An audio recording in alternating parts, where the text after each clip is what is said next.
구의회의장이 지역 내 재개발 조합의 조합장을 겸직하며 불거진 이해충돌 논란 함께 살펴봤습니다. 이산 취재한 취재기자와 함께 보다 자세한 얘기 나눠보도록 하겠습니다. 자, 김동훈 기자. 네. 앞서 보았듯이 이 지방의원의 조합장 겸직 금지 법안이 통과됐습니다. 네. 내년 1월이면 시행인데 그럼 사실상 이 겸직으로 인한 이해충돌이 성립됐다라고 볼 수 있는 거 아니겠습니까? 네, 사실 그렇다고 볼 수 있습니다. 지난해 말 관련 법안이 국회를 통과했고 올해 1월 공포됐습니다. 예. 1년의 유예 기간을 거쳐 법 시행은 내년 1월 13일로 예정돼 있는데요. 겸직 금지가 만들어진 배경을 보면 그동안 지방의원이 조합장 등을 겸직하는 경우가 많아 직무와 관련된 영리행위란 논란이 많았기 때문입니다. 결국 이해충돌 소지를 없애기 위해 이 법이 만들어진 것이죠. 예. 자, 조영덕 의장은 지난달에 조합장으로 선출이 됐죠? 네. 예. 그렇다면 이 법이 통과된 걸 알면서도 겸직을 하고 있는 건데 어떤 입장을 보이고 있습니까? 네, 조영덕 의장은 법이 아직 시행되지 않았기 때문에 법적으로 문제가 없다는 입장입니다. 또 기사에서 보셨듯 공동의 목표를 위해 조합장을 맡은 것이고 사익 추구를 위함이 아니기 때문에 이해충돌 소지가 없다는 입장입니다. 예, 그렇다면 내년 1월 달에 법이 시행되면은 이 조영덕 의장은 조합장에서 물러나야 하는 겁니까? 꼭 그렇지는 않습니다. 이 법은 내년 1월 13일 시행되지만 예. 부칙에 따르면 시행일로부터 6개월 이내에 규정에 따른 조치를 해야 한다고 규정돼 있습니다. 결국 내년 7월 이후까지도 겸직이 가능하다는 것인데요. 실제로 조영덕 의장은 취재진과 만난 자리에서 이 같은 논란에도 당장 조합장을 그만둘 생각은 없다고 밝혔습니다. 내년 1월 이후에도 마찬가지인데요.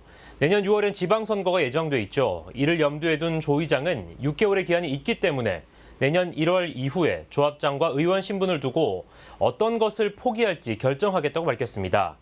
이 부칙에 명시된 6개월 시한이 분명 겸직을 위한 판단의 시간을 주기 위해 마련된 건 아닐 텐데 이 조영덕 의장의 해석이 상당히 의아했습니다. 예, 이 가능성을 열어두고 있다고 보면 되겠군요. 네. 예.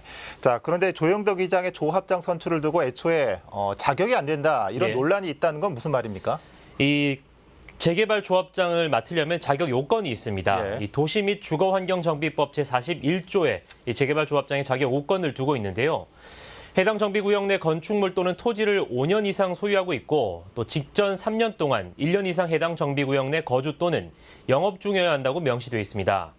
하지만 조 의장은 해당 정비구역 내 상가 건물 소유권을 2016년 6월 24일에 취득해 아직 5년 이상 소유 요건을 충족하지 못했는데요. 이 부분은 조 의장도 인정했습니다. 하지만 조 의장은 과거 1년 이상 가게 영업을 했었기 때문에 자격 요건을 채웠다고 주장하는데요. 그래서 시장을 직접 찾아가 봤습니다. 주변 상인들의 얘기를 들어봤는데요. 조 의장의 주장과는 달랐습니다. 예. 계속 안 했었잖아. 가게만 차려놓고 안 하고 이제 구의원 되고 나서 한동 안 왔어요. 그 사무실만 그냥 차려놓은 거야 이제 이렇게. 1년 이상은 안 됐고 몇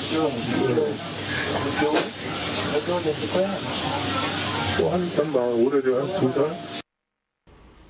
네, 이 주변 상인들의 얘기를 쭉 들어봤을 때 가게 영업을 1년 이상 했다는 이 조영덕 의장의 주장엔 의구심이 남을 수밖에 없었습니다. 예. 물론 법 제정도 중요한데 의식 개선이 선행돼야 할 것 같습니다. 네. 자, 김동훈 기자 잘 들었습니다.